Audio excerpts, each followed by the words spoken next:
And do you know what kind of work it will be? I'm not sure. I'm just going to be working. I'm going to do whatever they tell me to do so I can get you guys your money. Is there anything else? What else do we need to talk about? What else is there that I can do for you? I want to make this very quick because I have other stuff that I have going on today. So what else can I do for you? Ms. Nambuki, this is the date and time set for a friend of the court show cause hearing regarding child support. And before we get started, I have to advise you that you have the right to request a court-appointed attorney. If you make that request, we will postpone today's hearing to give you time to talk with a lawyer. And Ms. Nambuki, are you requesting a court-appointed attorney today? Why wasn't I given an attorney at the previous? Oh, I don't know. I can't. Was I presiding over that hearing? I'm not sure, but is it standard that they would offer one? Because this is the first time that I'm being offered one. I would have taken that option 3 so-called hearings ago. Well, Ms. Nambuki, I don't know what happened at this other hearing, but this is what I do for the hearings. So I guess Right. we'll go Okay. ahead and appoint you an attorney today.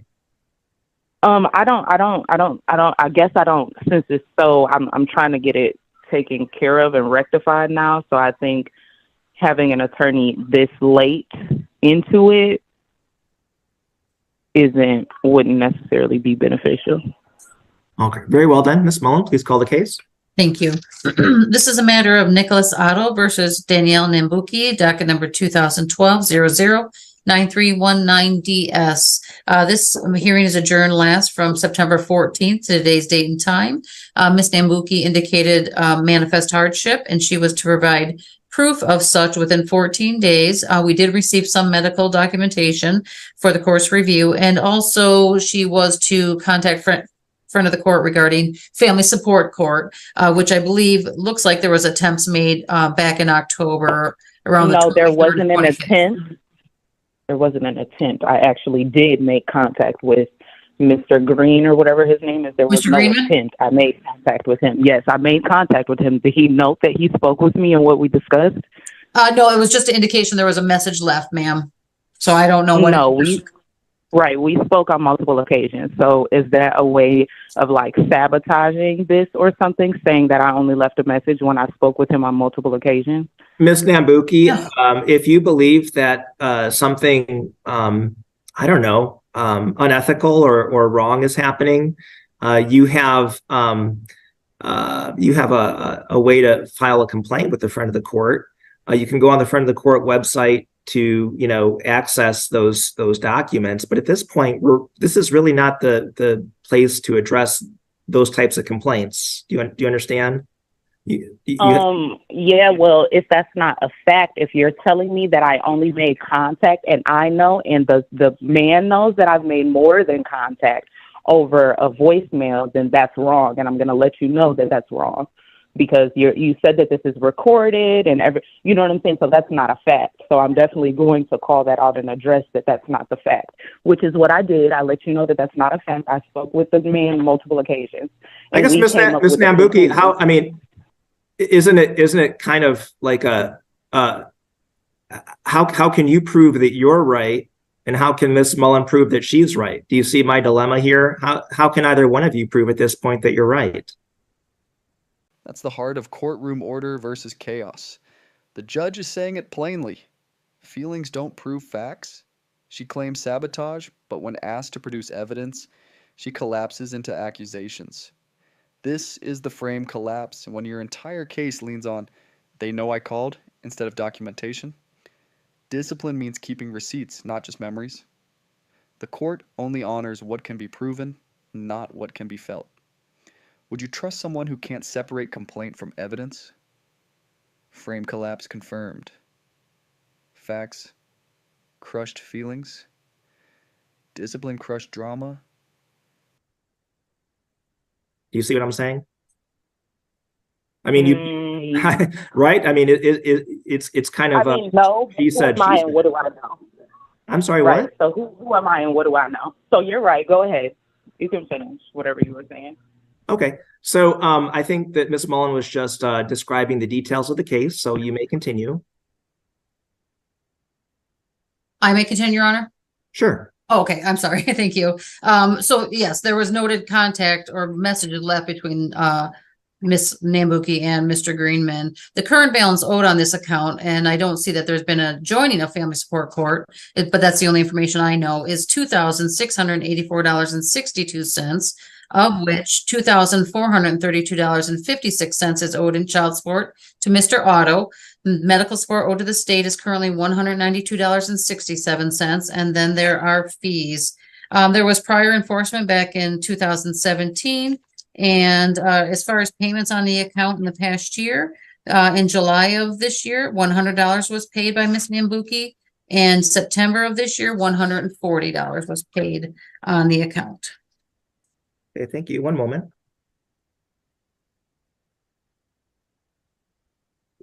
Okay, so Ms. Nambuki, do you remember what documents you submitted to the friend of the court that were described by Ms. Mullen? The only documents that I was asked to give to the court was documents regarding my medical history as far as having the surgery within the past few months. I had 2 surgeries on my hand. I was told to show you guys that, which is what I did. Okay. Right? One moment. I will look at those documents. Okay. Yeah, so would inquire if that's the same surgery Mr. Brown had over a year ago that he was already cleared to work from. I've had a chance to look at those documents. Ms. Nambuki, I guess, what is the status of your I guess, post-operative situation with your hand surgery at this time? I'm done with surgery. So I'm all done with surgeries. I'm healed. I currently did find employment. One of them starts in February. One of them I start on Monday. So. And what employment do you start on Monday? At Riverview Terrace in Riverview, Michigan. Okay. And will that be a full-time or part-time job? Full-time. Okay. And what will you do for Riverview Terrace? Work. Okay. And do you know what kind of work it will be? Listen carefully, y'all. She turns employment into resentment. And instead of calmly stating income, she weaponizes it. I'll do whatever they tell me just so I can get you guys your money. That's not stability, that's defiance disguised as compliance. Courts read that tone as volatility. Documentation plus composure builds leverage. Anger plus sarcasm exposes weakness. The frame collapse isn't about the job. It's about how she presents it. Employment should be leverage. She turned it into self-pity. Which side do you think the judge will trust? The paperwork or the performance? I'm not sure. I'm just going to be working. I'm going to do whatever they tell me to do so I can get you guys your money. Is there anything else? What else do we need to talk about? And then I guess we'll send see if we can send an order of income withholding out to Riverview Terrace. And then the job that starts in February, what job will that be? It's another job. It won't start till February, so I'll let you know then.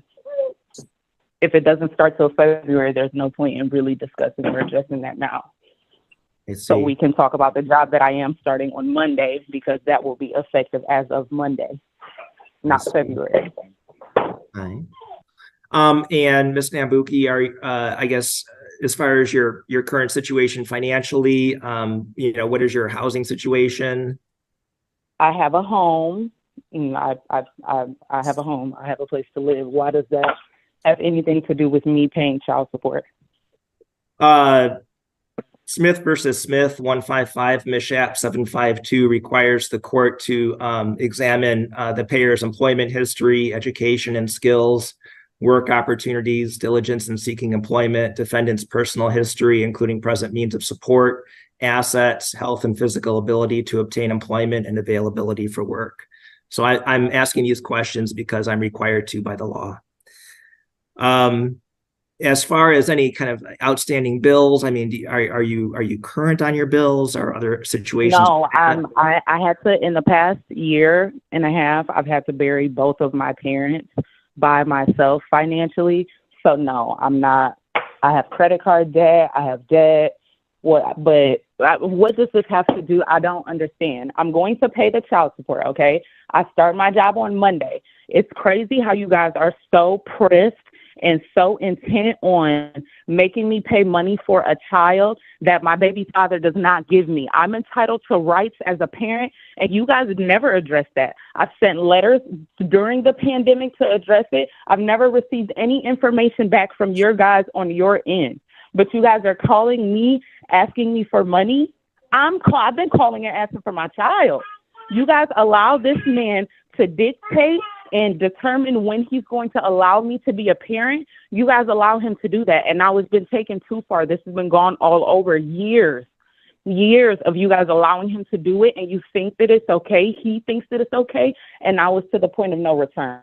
I'm going to pay the child support. Is there anything else that I can help you with? I have employment. I will send you guys the employment information on Monday as soon as I get it and get the paperwork from them. Is there anything else I can do for you today? Because I'm extremely frustrated from not getting assistance from your guys on your end at all, but you guys are constantly assisting him. Okay, so what else can I do for you today? Ms. Nambuki, I'm very sorry to hear, that you didn't get a response to your, I assume you filed parenting time complaints. This is where emotions override strategy. Instead of focusing on clear custody filings or parenting time complaints, she throws out bias accusations with no evidence. The judge doesn't reward chaos. He steers back to paperwork. This is the hard truth. In family court, leverage is earned with documented motions, not emotional claims.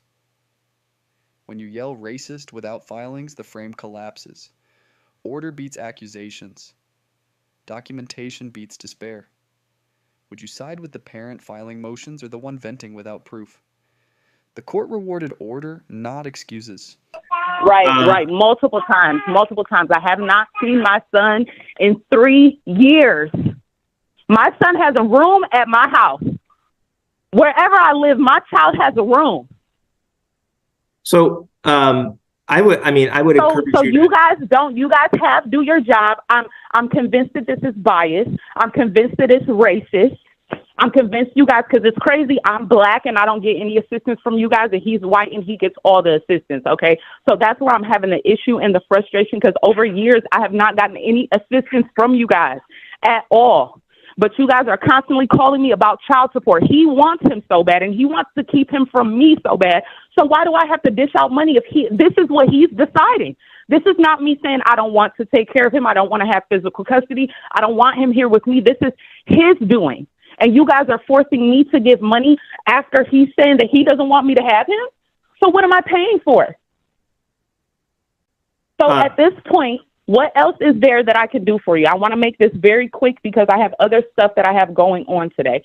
So what else can I do for you? Is there anything else I can help you with? I will send you all of the information regarding the job so you guys can withdraw or take or whatever the case may be. What else can I help you with?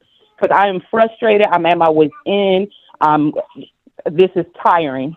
This is draining. So, yeah, Ms. Nambuki, I can help you with. Yeah, I would like to end the call. I just want to let you know that, you've shown sufficient good cause by everything you've indicated today with the health issues.